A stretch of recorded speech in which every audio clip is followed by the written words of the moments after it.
I just want to do God's will. What you're seeking is a blessing from God. You must expect a miracle. You have the power of choice. Believe on the Lord Jesus Christ. Welcome to Life Today Live. Hope you're all doing well out there today or whenever you happen to be watching this, because I know a lot of you will be watching this in the replay. And I do appreciate your comments and subscribing, following, liking, and sharing. That always helps other people see interviews like this that actually can impact them significantly, because we're talking about a tough subject today. And if you've ever experienced the loss of a family member, you get it. It's tough. Paul, what does he say? Death, where's your sting? Grave, where's your victory? It still stings, and we know that, but it's still tough. So today's guest is Tim Challies. He is a pastor up in Toronto at Grace Fellowship Church. He's well known for his blog, Challies.com, where he covers a lot, and he's just one of those early bloggers that has just risen in popularity, and he's a great writer, and so that helps, But he has a new book out. It just came out a little over a week ago. It's called Seasons of Sorrow, where he talks about a very difficult and painful time in his life, and what he's learned through it, how he's gotten through it, how he continues to go through it, because like I said, if you've lost somebody, it never goes away. You just learn to live with it. And so if you know someone who is dealing with this, who has dealt with this, I would urge you to hit that share button real quick, and they'll get some encouragement, some comfort, and so we'll get to it. Tim, great to have you on Life Today Live. Glad to be here. Thanks. So for people who don't know, your story, as a father of four, I feel for you, brother. Share a little bit of what happened to you. Yeah, I'm the father of 3 children. I have a son and 2 daughters. And November of the year 2020, my son, my eldest child, was at seminary. He was studying there, eager to finish up his training. He was just engaged, ready to be married, and looking forward to hopefully a lifetime of serving the Lord in the local church, when very suddenly the Lord took him. Just in a moment, without warning, without any premonition, he just collapsed and was gone. Nobody could revive him. And so we got that phone call that every parent dreads, that phone call telling you that your child has gone to be with the Lord. And in that evening that we learned that, I started writing for my own sake, just and to share messages with people who needed to know what was going on. And eventually, over about a year, that grew into something that turned into a book, and that's where Seasons of Sorrow came from. I don't know how I would react. Probably not very well. What was when that first hit you? Because you had to fly from Toronto to Louisville, Kentucky. Yeah. What was going through your head? Yeah, there was a lot and a little all at once. There's a real fog that overcomes you when you're in times of deep grief, and whether it's the loss of a child or a parent or even somebody you just closely identify with, I think you can sense that your mind becomes very dull. And I think that's probably some kind of almost a self-protection mechanism God has built into us.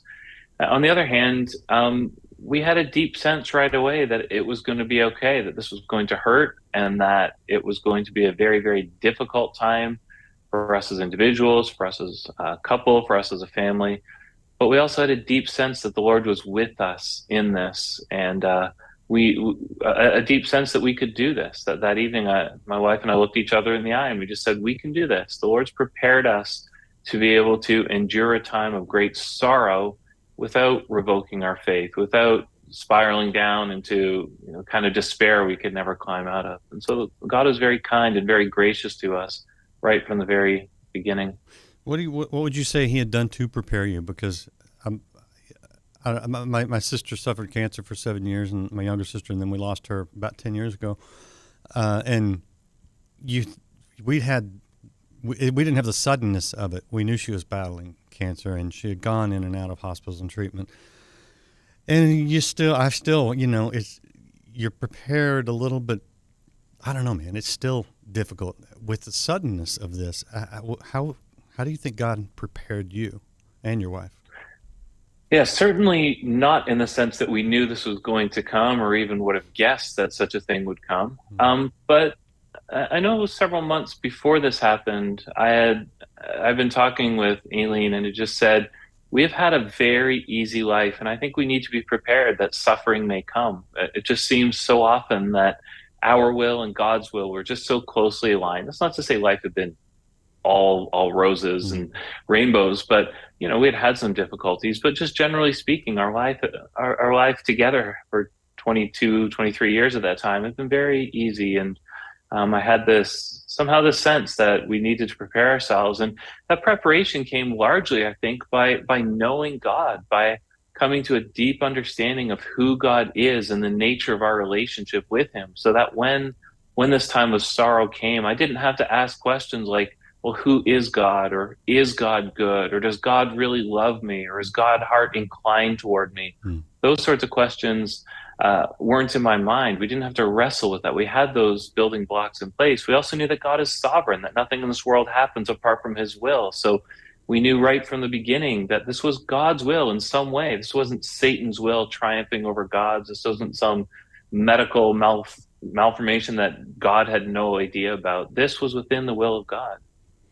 I want to ask you about, because I know you come from a Reformed background, and so the sovereignty of God is obviously rock solid. In some other circles, there is the idea that a death like that, or in the case of my sister, it was a victory for Satan. What do you have you thought about that whole concept at all, or are you just that's not something you have to worry about because nobody would float that idea in your circles? Yeah, I don't think people would say that in my circles necessarily, but first, in the Reformed world, we do talk a lot about God's sovereignty, and usually we're talking about God's sovereignty applied to salvation. So God chose the ones who would be saved, and that's wonderful, true doctrine. But God's sovereignty is much deeper and much richer than that, to the extent that there's literally nothing that happens in this world that God doesn't know about, and that in some way wasn't part of His will. That's not to say there can't still be evil forces in the world that are acting. We can ascribe something to the will of God, or but also to the will of an evil force. And so God is not the author of evil, but that evil also didn't happen apart from His knowledge, apart from His will. And so we have this richness in the Reformed understanding of Scripture. But we can still say that, in some ways Satan led people into sin. Sin brought death. Right. And so we can say that this next death was unnatural. It was evil. It was, in that sense, the work of Satan, the work of evil. And we don't have to shy away from that either. So people who might say that, I say they could be right, they could be wrong, just depending what they mean by it. And different Christian traditions, sometimes you say the same thing, but just with different words. So we need to really tease out what other people are saying. We all have our own little private lexicon. Right.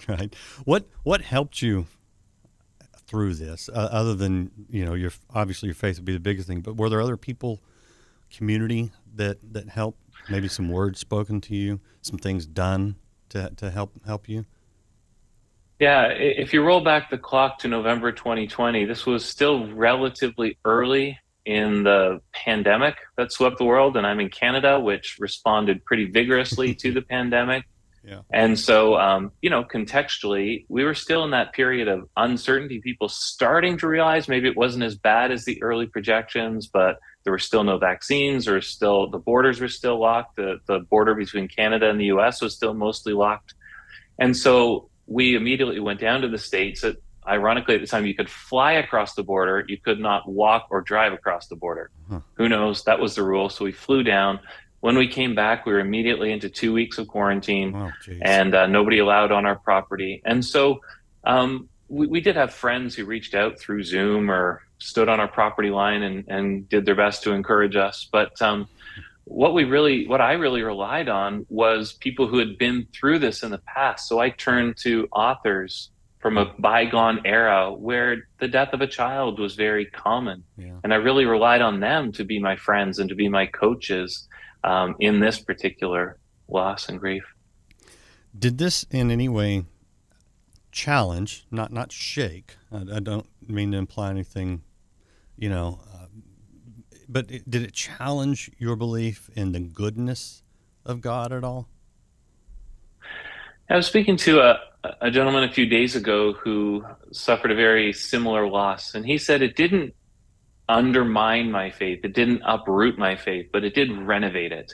And I think that's a good way of looking at it. We can't go through any time of sorrow, loss, persecution, any form of suffering without just having to examine our faith to say, do I really believe this? And have I been correct? And I never wavered from, by God's grace, I never wavered from my understanding that God is good and that God is inclined toward us in ways that are good. God is inclined toward my son in ways that were good. And so somehow this must be a manifestation of his goodness. God didn't stop being good when this happened. So even if I can't see it, even if I can't figure it out, I still have to believe that. And that's what faith is. Faith is trusting in what we don't yet see, but God will reveal in time.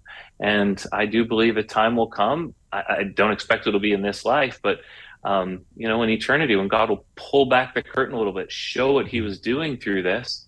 And I think any of us who experience such a loss will just marvel at what God was up to.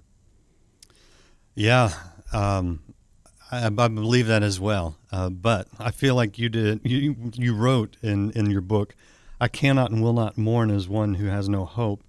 But later you said, I don't even know what to feel about my faith, about my God. What am I supposed to do? How can I orient myself when everything is so dim, dull, and dark? And I appreciate you saying that, because that is how it feels when you go through this kind of thing. It does feel dim, dull, and dark. And yet, you know that we walk through that valley of the shadow of death, which is dark. It is deep. But there's only a shadow because there's a light somewhere. What was there a moment, or was there a process, or are you still going through it, where the dimness, the dullness, the darkness started to fall away and you felt like you could maybe breathe again? Yeah, no, definitely. I think those early days were very dark days. And again, not dark in the sense of I'm going to throw out my faith or I don't believe in God anymore, but dark in the sense that our minds we weren't created to deal with death. This is outside of God's plan for humanity, that we should have to grapple with something as terrible as death. Death is an unnatural thing for us. And the darkness came, I think, in my inability to know what had happened. My grappling around in the dark, looking for answers, looking for something to latch onto. But you referenced the valley of the shadow of death. And I think one of the things that really became so important to me was, as you read Psalm 23, you realize the sheep that's going through the valley of the shadow of death. This isn't the wandering sheep of Jesus's parable. This is a sheep that was led there by the shepherd, because he's leading his sheep through the dark valley to the green pastures, to the still waters. And so even in our darkest valleys, we know the shepherd is with us. He's there with his rod and his staff. He's comforting us. He's protecting us. And so God was so gracious in our grief to be very present with us, present by his word, present by his spirit, and then present eventually through his people as things started to open up and we could spend more time with people again. Yeah. We're talking to Tim Challies, and he has a book out now where he talks about his very personal walk through the valley of the shadow of death. It's called Seasons of Sorrow. It is available now, and by the way, he mentioned to me, I'm an Audible guy. I listen to Audible pretty much every day, driving to and from work, and it's 65% off on Audible, and he reads it himself. So if you are interested, there would be a good opportunity for you. I just want to mention that, but we're not here to sell books. We're here to help people, and I'm curious how this has impacted your ministry as a pastor, as someone who is blogging on this and people are reading about this. I know it's very common when people go through any area of suffering, from abuse to loss to illness, they develop a compassion that they didn't have before, only because they kind of couldn't have had it before, because you kind of don't really know it until you go through it. Have you sensed any of that being developed in you? Yeah, very much so. Again, if we're going to go back to the doctrine of God's sovereignty, we have to believe that God is up to something in our sorrows. He's not being arbitrary in taking my son. He's not just doing this to be mean. He's up to something. And I think as we read the scripture, we come to a good understanding of what God is up to. One of the things he's up to is preparing us to minister to one another. We're a body, we're bound together. Christ is our head. We, his people, are the body, and God equips us in such a way that we can care for one another. And so those people who have gone through a loss in the past were so helpful to me in ministering to me.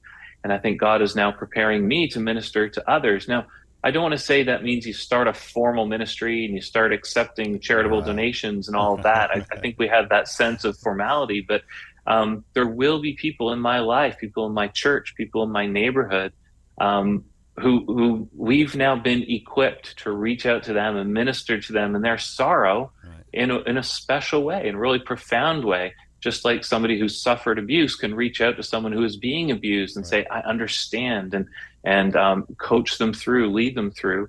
God has equipped us and already provided a number of times where we've been able to reach out with a little bit we've learned. We're still babies in this process. We've got a whole lifetime ahead of us of learning how to bear this grief, but already right away being able to reach out to some people near here and offer them care, compassion, and love. And so I think God's equipping us to minister to others in that sense.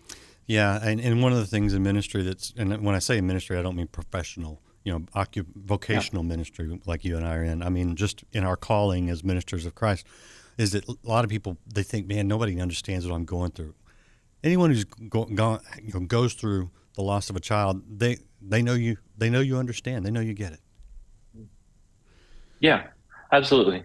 And there is, I think all suffering, all sorrow has a lot in common. If you were to sort of do a Venn diagram of it, there would be the two circles between abuse and losing a child, or between persecution and the death of a child. There'd be a lot of overlap there. And so all of us who have suffered can reach out to anyone else who has suffered. And even if you haven't really suffered, you still got the word of God to minister to people. But you do gain knowledge of what is effective and when to speak and when not to speak and so on. But yeah, once you've suffered, you're in some way equipped to reach out to anyone else who's suffered in any way and bring them. But then the closer your suffering is to them, I think just the more poignant that ministry can be, and the more specific you can be in really bringing hope, even just to say, I've been there, I've passed through it, I still love the Lord, my family's still intact, you can do this. I think that alone can be really comforting to people.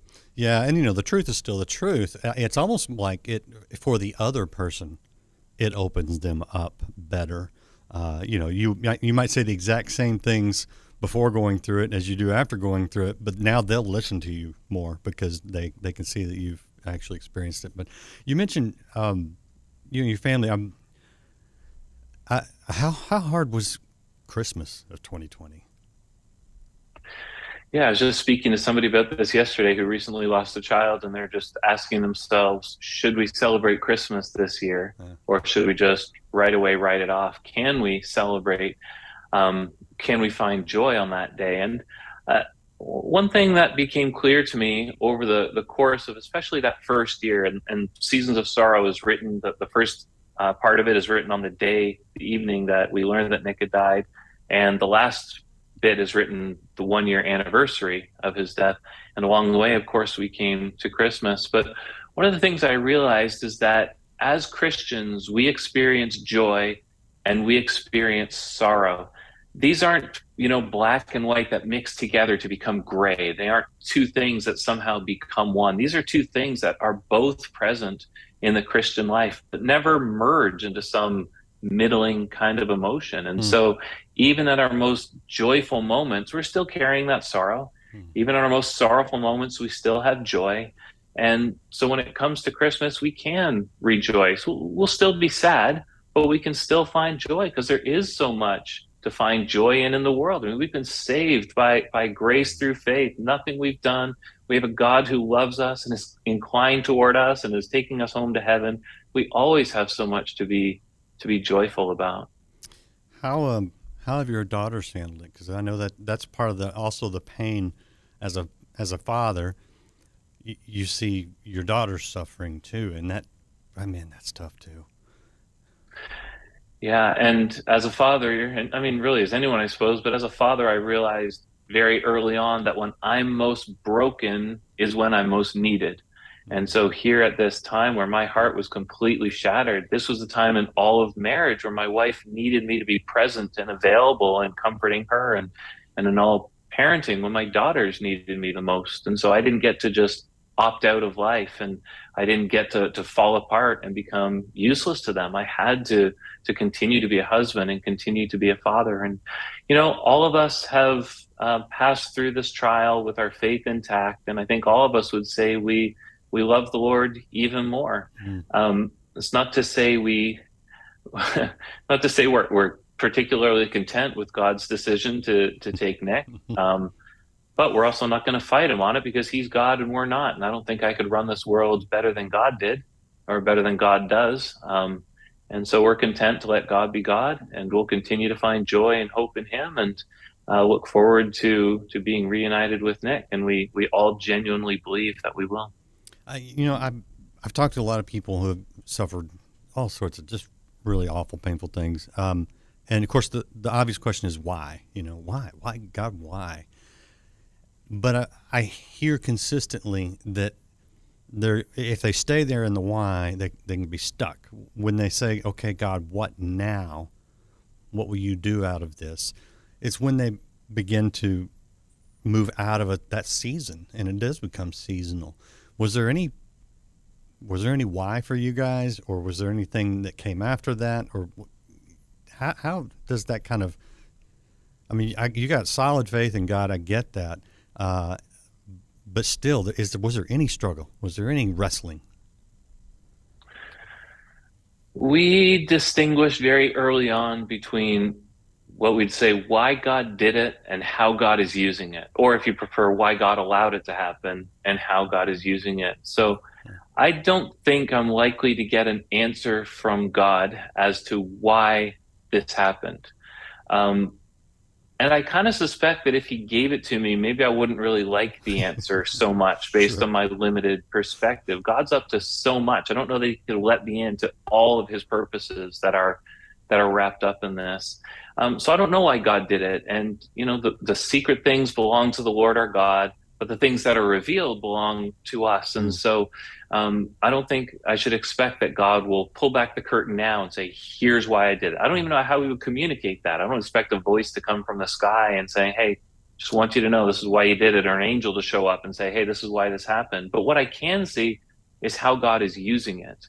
And as long as I don't conflate the two. So, let's say somebody hears Nick's story or reads about him and comes to faith. That's how God is using it. God has saved somebody through this.